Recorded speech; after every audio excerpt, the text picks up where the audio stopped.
Mes chers compatriotes, Monsieur le Président de la CENI, je fais cette vidéo pour annoncer à la nation et à vous tous mes compatriotes qu'aujourd'hui, dimanche 28 avril 2024, j'ai fait le choix de me retirer de la course au Sénat. Tous mes compatriotes, vous savez l'amour que j'ai pour notre nation. J'ai toujours eu envie de servir le Congo, même autrement que par la musique. C'est ainsi que j'avais été amené à poser ma candidature en tant que sénateur auprès du secrétariat provincial du Sud-Ubangui. Dans la journée de ce dimanche 28 avril, je suis tombé sur la lettre de démission, ou plutôt de retrait de la course au Sénat de M. Sami Badibanga, ancien Premier ministre de notre nation. Je ne comprenais pas bien son choix, mais je viens de le comprendre.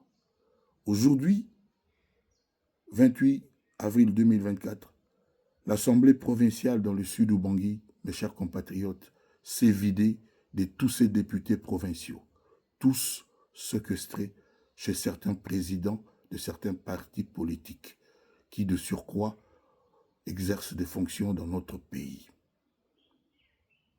L'Assemblée s'est donc vidée, on ne peut donc parler à personne. Ces députés ont l'ordre de ne pas voter selon leur âme et conscience, mais de n'exécuter que la volonté de ces hommes politiques et leur parti. C'est ainsi que j'ai préféré me retirer de ce simulacre de vote parce qu'il n'y a pas de scrutin. J'avais pensé jusque-là que le sénateur était quelqu'un de digne, élu honnêtement. Il n'y a pas d'honnêteté, il n'y a pas de vote libre.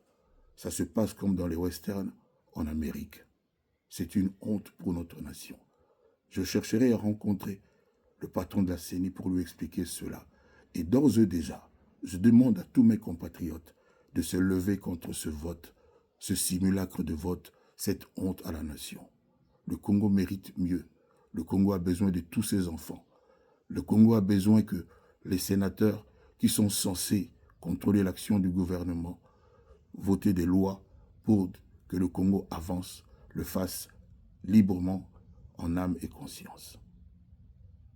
Je me retire et je demande à tous les députés provinciaux dans le Sud-Ubangui de se souvenir que ce sont des hommes.